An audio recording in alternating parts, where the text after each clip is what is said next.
This week's review is the new Lexus UX, and yes, it is another small luxury SUV, but this one promises to offer something a bit different to the many of these things already on the market. It's a hybrid for a start, and it's also Lexus's first attempt at a compact crossover. And I think in terms of design, they've really knocked it out of the park here. That big grille works really well on the smaller dimensions, and then your typical Lexus cuts and creases help it to stand out from the crowd and give it a really fun and youthful appeal, which is not a description that I've used to describe a Lexus before.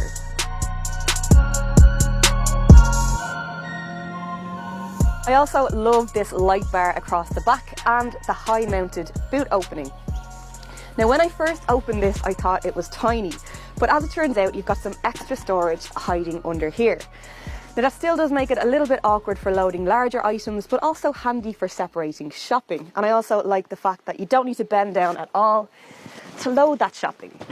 Now it definitely could be bigger, but I quite like the aesthetics of how it opens and the ergonomics once it does. It's a nice wide space with some other handy features like shopping bag hooks and tether points. And if you do need to extend it into the back, it's quite easy to do that from back here. Rear seat room feels fairly typical for the class, but with a few pros and cons. I'm quite happy with that leg room. That's my seating position, and I'm 5'6" for reference, but I do feel like there could be a bit more headroom for taller passengers. 3 back here is also going to be a bit of a tight squeeze, but on those occasions where it's less crowded back here, you've got a pull down centre armrest with cup holders and a couple of USB charging ports.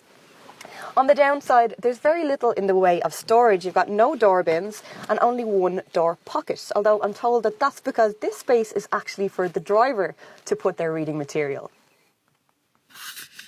Storage in the front is better, with a central unit under the armrest. You've got a couple of cup holders and a convenient spot to park your phone, face down while you're driving, of course. The door bins are a little bit on the snug side, as is the glove box, but the overall feeling of space is quite good, as is the driving position. Although you do sit a bit lower down than you do in some of its rivals, and it does have more of a beefy hatchback feel rather than full-on SUV. And there's plenty of adjustment, although you will have to spring for the top spec F Sport model if you want electric adjustment. Although to be honest, this manual way suits me just fine and certainly makes it a lot quicker to get comfortable behind the wheel. On the other side of the wheel then, you've got a semi-digital instrument cluster, and all UXs come very well equipped as standard, with a 7-inch multimedia display, all-round parking sensors and a huge list of safety features starting at about €40,000. But where you'll really want to be is this luxury model, which starting at €45,000 adds some really nice touches like styling upgrades, larger wheels, sat-nav, heated seats and a full leather interior. You'll also have a choice between a dark or a light leather. I quite like this cream one. I think it really brightens up the cabin, although I know some parents will find it a bit scary. Top of the range then is the F Sport, which adds a very slick body kit. You've got a larger 8-inch display in here and some more funky F Sport styling details like aluminium pedals and custom seats. And I think for the price walk of €1,400, I'd be very tempted. But this is the luxury and it is very nice indeed. I really like the design of the cabin. It feels nice and calm and serene, and you've got lots of funky lines and angles going on in here, much like you do on the outside. It all feels very nice too. There's definitely a lot more buttons in here than what you'll find on some of the competition, which some people will be very glad to see. And they're all very artfully designed too. As for the infotainment, it's certainly not as wow as some of the competition, but it does have its own unique appeal. I quite like the subtlety and the black background of this one. And I have to say, it's been quite nice not to have a big bright screen beside me this week.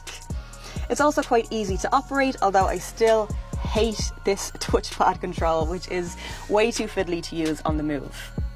Luckily enough, you don't need to use it for the main controls, and what I do really like are the volume controls here, conveniently located at the end of the armrest. So the only powertrain available on the UX is this 250h, the H of course standing for hybrid. And it is the all-new M Series 2-litre hybrid powertrain, which pushes out 184 brake horsepower.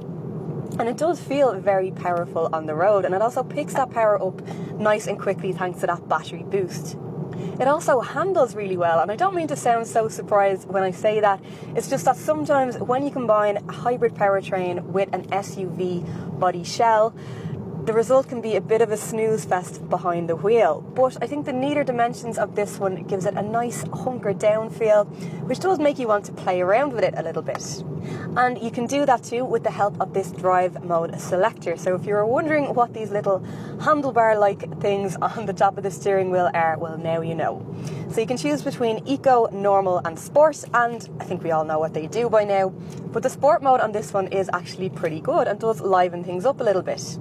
I've no complaints about its other road manners either, and everything from the steering to the suspension feels very well balanced and well judged. The only thing that does take a bit of getting used to is that you need to remember that this ECVT gearbox does like a bit of notice when you want to pick up speed. Because if you ask for it too quickly, it will give out a little bit, and that's made a bit more stark by the fact that the cabin is usually so quiet and peaceful. And I think that might be why they say that driving a hybrid tends to make you a calmer and more efficient driver. Now, I might have just made that up, but it might. The other big question when it comes to a hybrid is, of course, fuel economy, and the official WLTP figure for this model, which is the luxury on 18-inch wheels, is 5.6 litres per 100 kilometres, and I've been managing pretty close to that at 6.1, and that's without any special hybrid driver adaptations and over a mix of different conditions, including plenty of motorway, which does make it slightly more efficient than many of its diesel-powered rivals.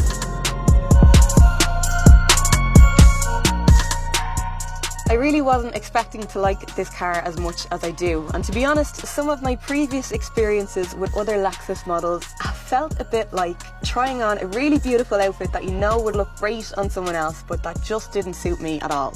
Whereas the UX I actually feel very comfortable in, and it's definitely my favourite offering from the brand so far. I think this car is really going to help its image and appeal to younger buyers, which is always a good thing. Let me know what you think in the comment section below, or if you're feeling shy, just give us a thumbs up, but most importantly, make sure to hit subscribe for new car video reviews every Wednesday.